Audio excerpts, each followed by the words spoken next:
Today we are going to service a transverse shuttle sewing machine, and this one that I have here in my pristine workshop. This is what happens when you spend your whole life in one trade. It becomes a mess, but it's a sort of organised mess, so no complaints please. This machine, actually that bentwood top I just took off, it was the Kilbowie factory that perfected those. This machine, from the serial number you can see, was made in 1885. Now, the Singer 12K came out just towards the end of the American Civil War in mainly the Elizabethport factories initially, and then the Kilbowie soon followed. And so they'd been making this machine for nearly 20 years, and this became the first multi-million big selling sewing machine on planet Earth, and it made the Singer factory what it became, the largest company in the world at the time.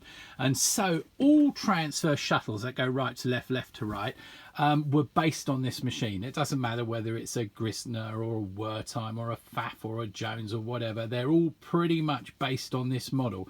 And so we're going to run through a few tips on servicing, and hopefully you might find them helpful. Let's get started. Before we do any oiling, we've got to take the machine apart. You don't have to take much apart.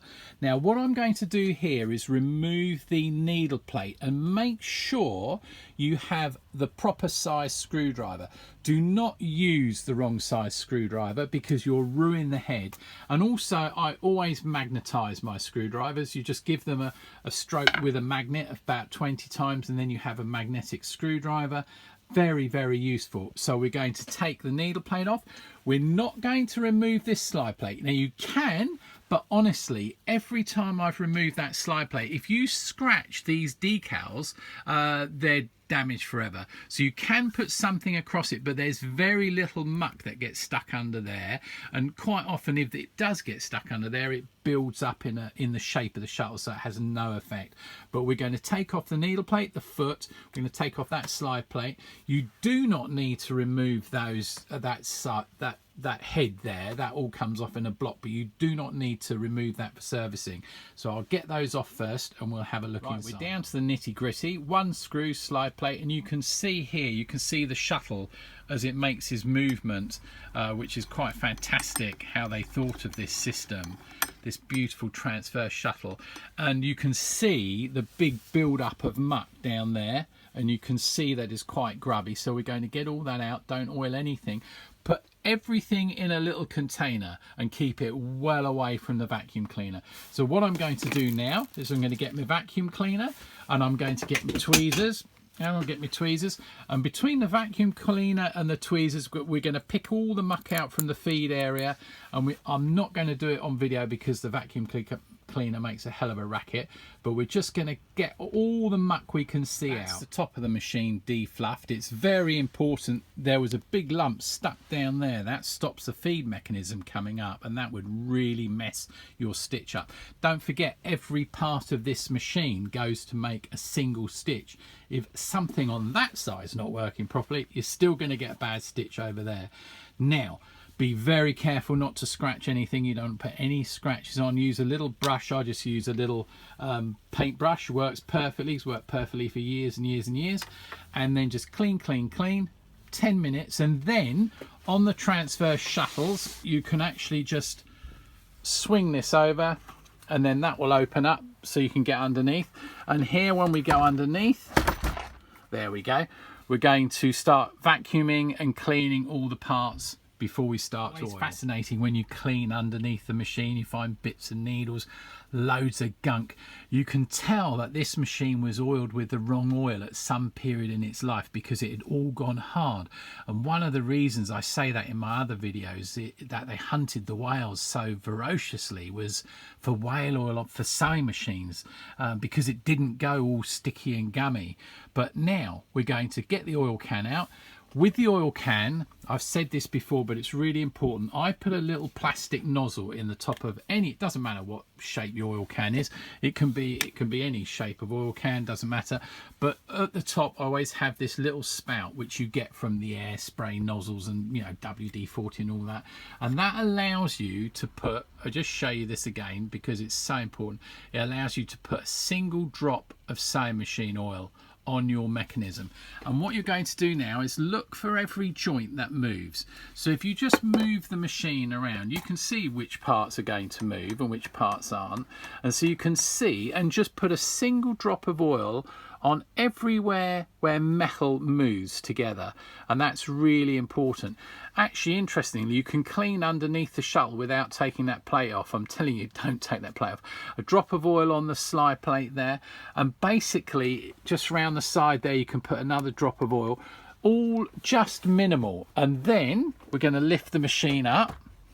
Now this is a hand machine, very popular in England, and you're going to look for the oil holes. So we're just going to turn that around, and you'll see the first oil hole, if I can get the light on there, is just on the hand wheel there. So we're just going to put a drop of oil in there, and then there's another oil hole just there, and then you can just turn this round, and there's another oil hole just on the inside, hang on, just on the inside there, and you keep going round. You can see this is the main shaft, this is a very important one there, single drop, main internal gears there. You can put 2 or 3 drops in there, then that's just your main shaft, a single drop. You can also, that was where the second peg, they quite often had 2 pegs in there for two rows of thread, because all machines you could just put a slightly bigger needle in, put 2 cotton pegs on, and run one like double thread all the way through the machine and through the other needle. It gave you a double strength stitch.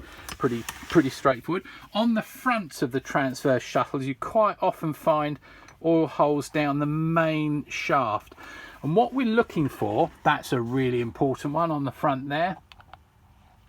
And this one is the take-up lever. Now that's again very important, because the take-up lever, which you can't see, is internally sprung on this one. And now you want to oil the actual needle bar itself, the top of the needle bar, and oil it just from the top and let it slide down, so the oil will go down into the machine. And that is like honey to a bee. And now you can see how just with a simple oil, you can also oil the little hand knob on the side there as well. You can just put a little drop of oil there, because everything's got to turn really beautifully and smoothly. And that's when this big hand wheel really comes into its own, this massive cast hand wheel there. That takes the weight, and when you start to sew, it just carries on for you. On the winder, there'll be a little hole on the front of the winder. Again, a little drop of oil. Now you only want 1 drop, because you don't want this stuff coming out on your work.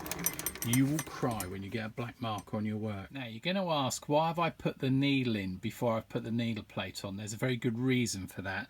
Firstly, let's talk about the needle. If you can see here, when I put the needle in, I put the top of the needle just to the top of the little plate there. There is a timing mark on the later machines, so you just move, you can just, I don't know if you can just catch it in the light there, you just move the machine till it drops, the needle bar drops to the level there, and then the needle should be level just entering the plate there. But I find, now I'm going to show you this is brilliant if you don't know what needles to use for transverse shuttles. I find those needles work very, very well, and they're just about the right length, and you can still get them, they're still available, and they make a very nice stitch. Now we're going to put the needle plate on, and the reason that, sorry I'm doing this all one-handed with my excellent staff here of 1. Now the reason is that needle should pass through the center of the needle plate. So you put the needle plate in and you just move it till it's smack in the center, and that's because there's a little bit of a slot at the back there, so you've got to get it just right. And then once you've got it just right, then you drop the screw in and tighten it all up. If your machine misses, oh, interestingly, always make sure the long groove is running down the front of the needle, because you thread it front to back on this machine, on the transverse shuttle. So I'm going to tighten up that back screw there, and that needle is then centralized, and the machine is becoming complete. I love using the old cotton reels, so what I tend to do is I take the old cotton, which sometimes perished, and then I put them on a drill there, and you can see I've got some fresh cotton there, and it just goes across to the drill. I turn it on, hang on, let's see if this is going to work, and then I just wind it onto the reel, there we go, and I just fill it up, and it's quite easy to do.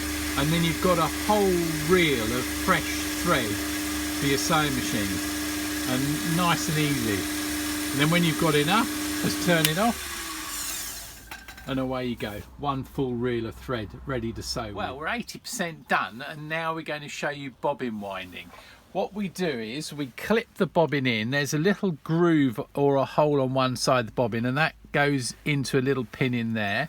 You can release the hand wheel, but if you don't release the hand wheel, just lift the foot up so the foot's not rubbing. And then this is the most basic of all the bobbin windings. The Germans came up with hundreds of different winding mechanisms, but this basic 1880s one, basically you just turn the hand wheel and you just guide it on by hand. And the secret is, it doesn't have to be level, but make sure it's not loose. So let it slip through your fingers with quite a tight tension, and then just keep winding it on left and right, right and left, until you've got that in as much as you want on for your bobbin winding. And then we put it into the shuttle. Now, putting it into the shuttle is tricky, so I've taken a few photographs, but basically it goes into the shuttle, then it goes underneath, the thread goes underneath. It's good to do this with tweezers, and then it goes up and through the little holes. Now on the top here you have a series of holes, and these are your tension adjustments. The more holes you put it through, the higher the tension is, but on this one I've only needed to do 2, and then you go back underneath, out through there, and then underneath the spring, and then it drops into, once we've re-engaged the machine again, it drops into this side, into there, and that should just drop in there. If it doesn't drop in there nice and easy, it should be a little bit loose. That is to help you get it out with your fingernail, and then away you go.